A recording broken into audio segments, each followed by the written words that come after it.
Facing a likely contentious confirmation hearing, RFK Jr., Trump's pick for Secretary of Health and Human Services, will head to the Hill next week to meet with senators.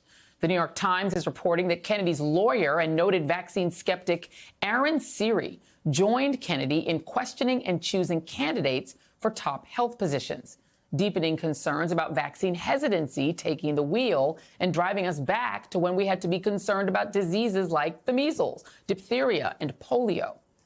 The New York Times adds that in 2022, Siri petitioned the government to revoke its approval of the polio vaccine, saying that because the clinical trials relied upon to license this product did not include a control group, the FDA, therefore, must either withdraw or suspend the approval of this product, adding, quote, "It is likely and wrongly believed that this product can prevent infection and transmission."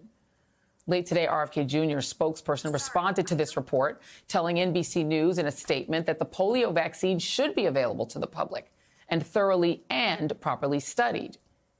And properly studied. It's worth a reminder that by the mid-20th century, polio was killing or paralyzing over 500,000 people a year around the world. But after the vaccine became widely available, cases decreased by a reported 99% since 1988. Which helped to prevent an estimated 20 million cases of paralysis in children. Before the vaccine, polio afflicted many unnamed people, and some people you're familiar with, like FDR, and in more recent history, Senator Mitch McConnell, who was treated for polio as a child. Now, ahead of the transition, some fear that history is starting to look a little bit more like a prequel, with noted vaccine skeptics in an administration filled with multimillionaires and billionaires. People who may look at diseases as a way to turn a profit. People gearing up to make America go back to worrying about communicable diseases, as if Trump's handling of COVID wasn't bad enough.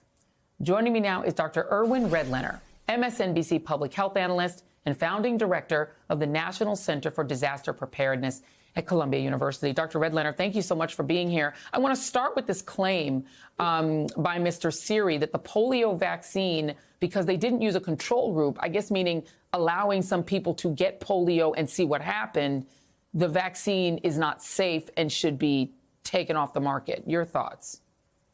So, yeah, hi, Joy. I'm astounded that we're having this conversation. It is, Same. Medicine has been all about, we have a disease that's killing people or injuring people. We try to treat it, and then we try to prevent it. It's been a steady progress for 50 to 100 years now.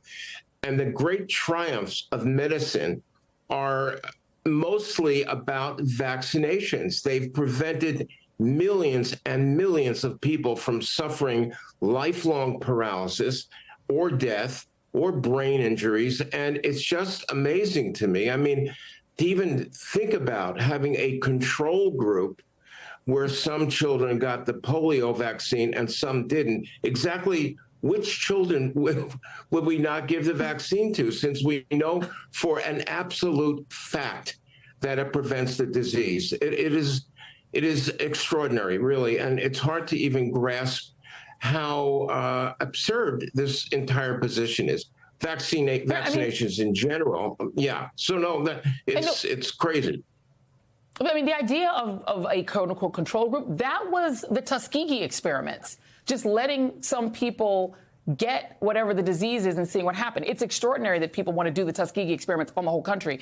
Mitch McConnell, it's not as if we don't know anyone that ever had polio. Mitch McConnell had it as a child. This is what even he said. And he's as hard-right MAGA, helping Trump as it gets. The polio vaccine has saved millions of lives and held out the promise of eradicating a terrible disease. Efforts to undermine public confidence in public cures is not just uninformed, they're dangerous. Anyone seeking the Senate's consent to serve in this incoming administration would do well to steer clear of even the appearance of association with such efforts. Now, if I trusted that he would actually vote against RFK Jr., I would actually compliment him for that. But they want to do more than just mess with the polio vaccine, potentially. Pre-vaccine annual cases of the measles, 530,000.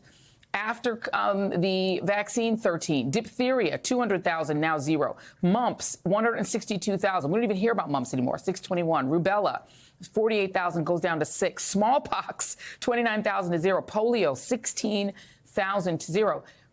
we could go back to the numbers on the left hand of that screen, right, doctor, if we get rid of vaccines. We absolutely would go back. And, one of the things that's so interesting about the Senate, Joy, is that the senators know that polio vaccine prevents polio and the other vaccines prevent the other diseases. I think there's a conflict here where they think somehow that requiring children to get these life-saving vaccines will somehow violate their freedom or their parents' freedom to make a choice. And it's not that at all. We're talking about the public's health. If your kid is not going to get vaccinated and many other kids are not going to get vaccinated, that actually puts a lot of other people at risk. So, if you break your leg and you don't want to get treated for it, good luck to you. I'm sorry for you. But if you don't get vaccinated, you're not just endangering yourself or your child, you're endangering my children and my grandchildren. And that's what the senators really need to realize. I wish I could sit down with all of them, Joy, and just say, listen, we understand the freedom issue. We're not disputing that. But right now we're talking about the public's health and well-being.